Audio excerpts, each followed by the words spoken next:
redécouvrir. Enfin, je vous ai un petit peu posé la question si vous connaissiez finalement cet instrument de musique. Donc on va découvrir le plus ancien instrument de musique électronique, donc, qui s'appelle le thérémine. Voilà, vous avez peut-être une photo. J'ai vu le nom passer sur le Voilà, diapo allez-y. et je ne savais pas, j'ai pas fouillé, je savais pas si c'était. C'est un instrument. C'est un instrument de musique, voilà. Bon, après, il y a plusieurs formes, hein. Là, c'est vraiment le plus ancien, enfin le premier voilà, modèle ancien. Voilà. Maintenant, on a vraiment des trucs assez modernes, voilà, très bien travaillés, tout ça. Moderne, voilà, parce que ça, Oui. c'est voilà, Ouais, ça fait un peu ça avec reste les assez moyens. rustique. Hein, bon. Oui. Et il faut savoir, voilà, c'est Léon Thérémine qui a inventé le thérémine. Hein, voilà, il a donné son nom. C'est un Russe, donc vous voyez sa photo là-bas. C'est même lui qui joue d'ailleurs. En 1919, juste après la révolution russe finalement. Et donc voilà, je vous disais, on peut considérer vraiment le thérémine comme le premier instrument de musique électronique. Donc aujourd'hui, tout ce qui est synthé, tout ça, ça vient de là en fait. D'accord. C'est Oui, un peu, normal, hein. voilà, c'est impressionnant parce qu'on ne connaît pas forcément le thérémine. Mais Bah écoute, j'ai jamais entendu parler. Je connaissais le visuel, j'ai déjà entendu, mais je ne connais pas son histoire. Il faut savoir, pour la petite anecdote, en 1922, Léon Thérémine présente son invention à Lénine, voilà, D'accord. en Russie. Et Lénine, en fait, il tombe absolument fou amoureux du thérémine. C'est un fan absolu. Et il va commander plus de 600 exemplaires de thérémine à destination des écoles du RSS pour que les petits étudiants du RSS apprennent à jouer du thérémine. Et Lénine lui-même va apprendre à jouer du thérémine. Voilà, en fait, pour eux, c'est vraiment le symbole de la modernité en fait, en URSS. Et ils vont justement essayer de propager finalement, cet instrument, cette technologie, parce que c'est vraiment une technologie dans le monde entier. Ils vont envoyer Léon Thérémine aux États-Unis. Bon, après, l'histoire n'est pas toujours toute rose. Hein, voilà. Donc, avec voilà, l'URSS, on a pleine guerre l'habitude. froide. il y aura un petit peu des petites péripéties sur la fin de carrière de Léon Thérémine. Voilà. Je ne vais pas rentrer trop dans les détails, on va rester sur la musique, hein, mais voilà. Donc, vous demandez sûrement voilà, comment ça fonctionne cet instrument. Alors c'est simple, enfin c'est simple. C'est Léon Thérémine, c'est quand même un scientifique, donc voilà, il n'allait pas inventer un tambour, hein, c'est quand même un peu plus complexe, mais moi je vais vraiment essayer de faire simple. Il faut savoir que tout est question d'électricité. Donc un thérémine, c'est constitué de 2 oscillateurs. Le cours de physique. Donc c'est un petit peu des émetteurs On radio. fiche des cours de physique. C'est un petit peu des émetteurs radio, voilà, et qui sont du coup composés d'une bobine, d'un condensateur. Et l'ensemble va former un circuit qui va émettre une certaine fréquence, donc un nombre d'oscillations par seconde. Et donc on a une fréquence, donc un son. Maintenant, il va falloir moduler ce son. Et donc pour ça, on va ajouter d'autres condensateurs. Pardon. Du coup, vous voyez, il y a 2 antennes. En fait, il y a une antenne verticale et une antenne horizontale. Et du coup, chaque antenne a une main. Et en fait, voilà, l'antenne verticale, c'est ça. Ça va être elle va former un autre condensateur avec la main en fait du joueur, parce que le joueur, comme il est relié au sol, enfin comme il est À la terre, quoi. voilà, à la terre, ça forme un circuit quasi fermé avec le thérémine et l'antenne. Et du coup, en fait, il y aura un champ magnétique qui va se créer entre la main et l'antenne. Et du coup, à force de moduler avec sa main, plus on va se rapprocher, plus les sons vont devenir aigus. Et plus éloigné, plus ça devient grave. Et du coup, ça va changer un peu la fréquence qu'on avait initialement. Et donc, les notes, elles vont changer également. C'est la même chose avec la main verticale, mais là, cette fois-ci, ça sera pour l'intensité. D'accord, ouais. Alors, c'est très technique parce qu'on n'a pas de repère, en fait, c'est vraiment devant nous, voilà, on a de l'air et après, on peut varier un peu les sons, les sonorités, on peut même toucher les antennes, tout ça, pour avoir des effets, tout ça. Enfin, je ne vais pas rentrer dans les détails. Est-ce que sur la verticale, est-ce que plus on est bas et plus on est haut, ça aussi le son. Après, j'ai jamais appris le Non, thérémine. Mais moi, il me semble, c'est que plus quand la main elle est éloignée, c'est grave. Quand on se rapproche, c'est. Donc ça n'a rien à voir si on est en haut ou en bas de l'antenne. Je pense que ça doit jouer un petit peu. Peut-être des demi-tons, des trucs comme ça, mais. Non, le volume, c'est la main gauche en fait. Ah, ok. Donc après, voilà, je joue pas du thérémine, mais voilà, je vous présente en gros, voilà comment c'est. Mais voilà, du champ magnétique condensateur, c'est ce qu'il faut retenir pour la partie physique. Mais on revient en musique quand même, parce que je suis pas prof de physique. Et donc, il faut savoir que le thérémine a une sonorité assez proche de la voix humaine. C'est pour ça qu'il est beaucoup utilisé, surtout dans le contemporain, parce que bon, c'est un instrument électronique. Donc je vais vous faire écouter un peu une démonstration faite par Léon Térémine, du coup, en, hop, voilà, en 1929, il me semble, donc il y a quasiment 90 ans quand même.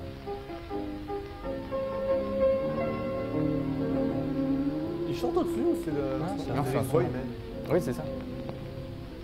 Ça doit être dans la plage de fréquence. Ouais, je veux dire après. Aujourd'hui, en fait, on utilise beaucoup ça en fait pour remplacer un peu les choristes si on veut un truc un peu plus électronique. Ah ok, c'est encore utilisé de nos jours Aujourd'hui. Ah ouais, regarde la photo là. Ouais, du coup, c'est toujours pareil ou c'est électronique c'est toujours pas. C'est le même fonctionnement. C'est pas sur un ordinateur. C'est absolument, c'est le même son. C'est comme tu vois. Ok. Je m'attendais pas à ce résultat. Et du coup, c'est plus tu approches ta main droite de l'antenne. De l'antenne plus c'est aigu. Oui, t'as pas besoin de la toucher en fait. Tu peux la toucher pour vraiment faire le son le plus aigu en fait. C'est fou. C'est impressionnant. Mais vraiment, je pensais que c'était. On regarde dans des films comme. Enfin, des films des années 50, 60, au début du son.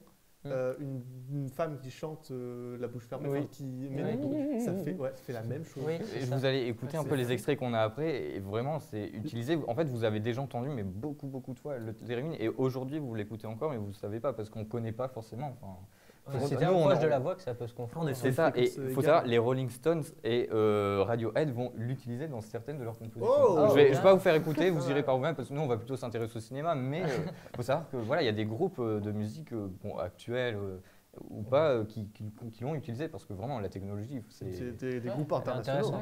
C'est ça, oui, et ça c'est vraiment répandu, c'est vraiment... voilà, Lénine devrait être content aujourd'hui. C'est très clair. Et donc voilà, il faut savoir, cette sonorité, elle est surtout utilisée dans la science-fiction. Enfin, je pense que ça peut se comprendre. Ça s'y prête. Je vais vous faire écouter le prélude du film qui s'appelle Le jour où la Terre s'arrêta, composé en 1951 par Bernard Herrmann, et qui utilise vraiment ça comme ce qui est ancré dans l'imaginaire collectif, donc la science-fiction. Ah, ça, c'est pas le thérémine, c'est après. Ça, c'est bon. Et là, vous l'avez. Donc la modulation. Ce qu'il y a au-dessus. Ah, c'est le thérémine. Là, le truc qu'on entend qui va plus aigu et qui descend. C'est ça. Le truc fantomatique un petit peu. Ah, il fait. Parce qu'on a vraiment tout le temps l'habitude d'entendre ce son. Et en fait, ça, c'est du thérémine. Mais toute ma vie, j'ai cru que c'était une femme qui chantait. Hein. Moi, je pensais que c'était un truc vraiment électronique, un synthétiseur qui avait fait ça. Mais on dirait une choriste. Enfin, pas une choriste, mais une chanteuse d'opéra. Mais c'est ça, en fait. Fait des vocalises, un peu des vocalises. Mais c'est un peu électronique. Et aujourd'hui, il y a des concerts qui sont vraiment donnés. C'est peut-être pas elle, mais il y en a une qui s'appelle Katia quelque chose. Et il y a aussi l'homosexuel. Mais c'est vrai qu'elle donne des spectacles. Et il y a très peu de joueurs de thérémine dans le monde aujourd'hui. Ça se compte sur les doigts de la main. Mais voilà, c'est spécial. Après, c'est vrai qu'un choriste, ça reste un choriste et un thérémine, ça reste J'ai vu le film et je t'avoue, je savais pas, on remarque pas. Okay. Mais je peux encore vous en montrer. Il y a Danny Elfman qui a composé quasiment tous les films de Tim Burton, tout ça. Ah ouais, Danny Elfman. Ah oui. Okay. C'est vraiment cet univers un peu fantomatique, tout ça. Et là, dans Mars Attack, donc en 1996. L'univers de Tim Burton, si vous ne connaissez pas, allez voir. C'est vraiment génial. Non, ça c'est pas le thérémine, c'est après. Vous l'avez en fait en arrière-plan. Vraiment ce côté un peu fantôme. Ça. Et en fait c'est présent partout. Dans tous les films un peu extraterrestres, science-fiction. C'est vrai que le son, c'est vraiment qui a été ancré dans l'imaginaire. C'est ça, aujourd'hui quand on pense science-fiction, on pense à ça. Et là on a par exemple la version, Inspector Barnaby, la traduction en anglais, en 97 par Jim Parker, qui là on l'entend vraiment en premier plan. Voilà.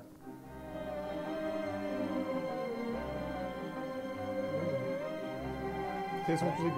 C'est ça, c'est vraiment ce qui a le thème. C'est drôle. Et du coup là, on a vraiment quelque chose de fantomatique un peu. Bon là, c'est pour un assassin, donc voilà, on a l'impression de se faufiler, tout ça. Il n'y a pas que les extraterrestres. C'est impressionnant d'avoir. C'est impressionnant d'être confronté comme un instrument qu'on entend souvent sans connaître l'existence et sans. Et après, il y a beaucoup de dérivés du theremin. Il y a la scie, tout ça, mais je ne veux pas rentrer dans les détails. Et là, je veux vraiment très récemment, il y a eu en 2018 First Man, donc le premier homme sur la Lune. Et il y a Justine Hurwitz qui a composé. Moi, j'ai adoré. Allez, Victor est très critique. Comment il s'appelle l'acteur critique. principal? C'est Ryan Gosling. J'ai du mal avec cet acteur. Je trouve qu'il est un peu mono-expressif, tu vois. Ouais, mais pour faire le premier homme sur la Lune, je trouve qu'il s'y prêtait bien. L'ambiance, moi j'ai beaucoup aimé l'ambiance. Ouais, mais et puis même, si tu le mets sur un personnage, c'est clairement, le mec c'est un physicien, c'est. Ouais, mais je trouve qu'il joue trop mal. J'aime pas. Il y a un film où je l'ai bien aimé, c'est Blade Runner 2049, mais sinon, un peu du mal. Avec cet acteur. Moi, j'ai pas de problème avec. Même dans La La Land, tout ça, je trouve. Ouais, La La Land, il fait peut-être un effort. Mais c'est une comédie musicale. Qui regarde pas la vidéo actuellement. Je suis désolé. C'est vrai que c'est différent, la comédie musicale. C'est pas pareil. Après, toutes les semaines, on casse une comédie musicale. Ouais. Je veux voir ça, moi. On n'aime pas, mais on met. Moi, j'aime bien. C'est pour plaire. Oui, mais toi, c'est la musique des comédies musicales qui t'intéresse. Et du coup, voilà, First Man, c'est vraiment. Voilà, c'est l'homme dans l'espace, donc les extraterrestres, bon, on n'est pas loin, on est vraiment dans l'espace, quelque chose de très flottant. Et là, je vais vous présenter Quarantine, donc c'est le film, enfin l'extrait qui est à la toute fin du film, vraiment quand il rentre sur Terre, tout ça, qu'il y a le générique qui commence, il me semble.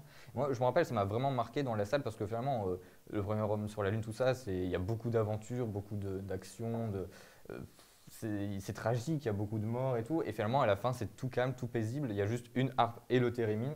Et là, Justine Hurwitz qui a vraiment bien utilisé le theremin dans tout le film et surtout dans ce morceau-là, finalement, qui est présent à la toute fin. Quand vous quittez la salle de cinéma, vraiment, c'est magique. Voilà, c'est la harpe. C'est vraiment beau. Et ça, c'est en 2018, du coup, c'est très récent. Ouais, c'est vraiment beau. C'est très léger. C'est vraiment des vocalises, c'est super léger, c'est drôle.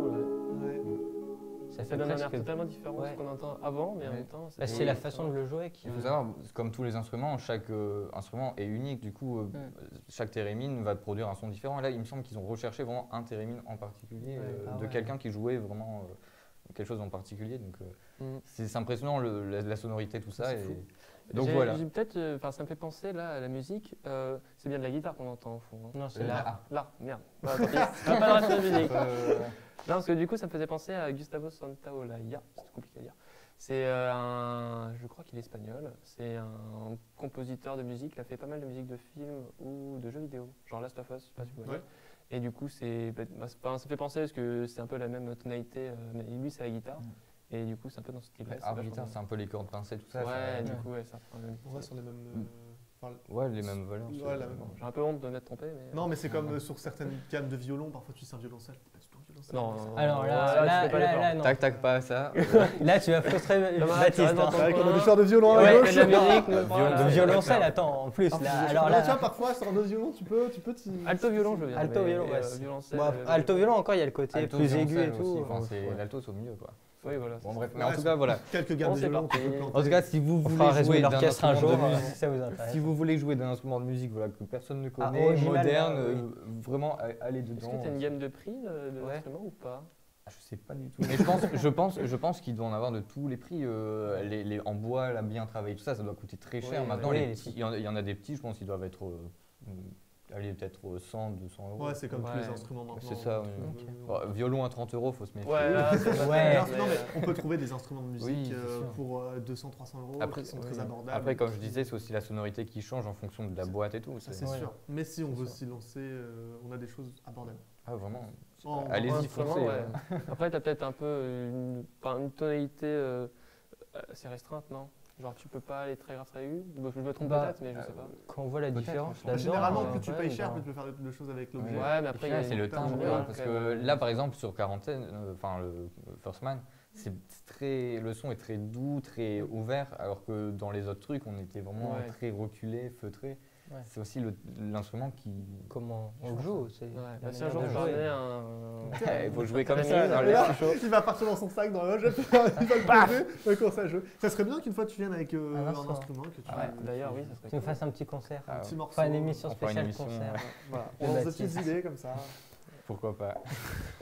Et toi, tu te mets au Theremin du coup dès ce soir. Oh, déjà, faut en Allez. trouver un. On va sur Amazon, on commande. C'est parti. Franchement, je suis sais pas chaud. si tu en trouvais beaucoup sur Amazon. Parce que. Ah, si, ça, ça, bon. Si, je- Mais Sur tu Wish. dois pas avoir beaucoup Ok, on va chercher de l'information. demandes. Pas de problème. Alors, Ça, on va cherche peut-être la meubler en baguette. attendant pour. Mais du coup, il faut savoir, c'est méconnu, mais ça revient de plus en plus. Enfin, là, on a l'exemple bah, avec du coup, First Man, ouais, c'est et il y a drôle, ouais. beaucoup de groupes qui reprennent. Et vraiment. grâce Parce à que ta je trouve- chronique, tous ceux qui la verront. Vraiment, voilà, allez-y, mettre de leur- foncez, vraiment, achetez-en et jouez du Theremin. Mais ce que je trop trouve peu drôle, connu. du coup, c'est alors qu'en général, quand tu as un instrument, du coup, tu as vraiment le côté instrumental du son, quoi, c'est logique. Là, en fait, tu peux, enfin, t'as un Theremin et tu le sais pas. Après, C'est ça qui est marrant. Enfin, tu oui. peux le remarquer, mais ça a l'air tellement Maintenant, on va le loin, en remarquer fait, le grâce son. à Baptiste, Ouais. mais. Du coup, c'est et après, drôle. c'est un instrument spécial. Enfin, tu te ramènes avec ton Theremin, il y a la moitié des gens qui ne savent pas ce que J'ai c'est. trouvé- Qui- c'est ça, comment ils tu vont joues, dire, quoi. ouais, Je c'est prends un gramophone. Theremin qui est malheureusement plus en 20 c'est le seul Theremin qui Ah. existe, Ah. en 9 octaves, mais il est malheureusement. Oui, 9 Neuf. octaves. Ah, ouais. Tous les Theremin, c'est 9 octaves. Ah c'est oui, ah oui. la plus grande plage. Ah, c'est Là, pas oui, mal. d'accord, oui, ok, mais j'ai rien dit. Il faut alors. faire Ouais, un donc on grand, peut- grand piano. quand même. Il me semble. Ouais, Mais non, pas c'est- très grand finalement, du coup, ça prend Ouais, pas trop c'est de un place. très très grand piano. Oui, mais le Petit. Theremin Et est c'est un peu compact. comme l'orgue, en Petit, fait, très on peut grand, changer ouais. les sonorités. Mais bon. Voilà. Ah oui, Je prends pas on mal. peut changer les octaves, on peut décaler le. Ça, c'est la sonorité, si c'est feutré ou pas, mais outre l'instrument qui va lui produire sa propre sonorité, on peut aussi changer la sonorité Du de rendu, manière un peu électronique, comme c'est un instrument électronique. d'accord. Voilà. Ouais, il y a des, sur celui-là, il y a des petits boutons. Tu sais, il y a Ouais, 3 ouais, boutons c'est que tu vas moduler. Ouais, Un peu Ouais. comme sur une mixette de cinéma. Petit bouton. Bah, Je c'est crois comme que c'est l'orgue. L'orgue, enfin, on a les tubes, tout ça, mais si on enclenche, je sais plus comment ça s'appelle, bah, on a Ouais. d'autres sonorités, les tuyaux, tout ça, si tu C'est fou. autrement. Ouais. Bon, on rentre pas Bref, trop. non, mais- Allez, C'est prochain. parti, pas trop. Prochaine vidéo, on va visiter une orgue dans une église. Je suis chaud. hein. C'est pas très On dur. peut rentrer va dedans. trouver ça On facilement. peut rentrer dedans et tout. c'est- Dans les tuyaux Dans les orgues, on peut rentrer. Là, ça passe pas. Ok. Voilà.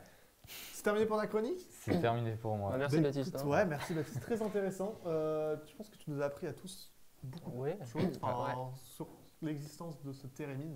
Et surtout, on a appris à mettre un nom sur un son qu'on connaît tous. Ouais, Ouais. c'est ça. Donc la prochaine fois que j'ai un film avec mes parents, je dis ça c'est un T'es- Theremin. C'est Lénine qui Toi, l'a le petit- inventé.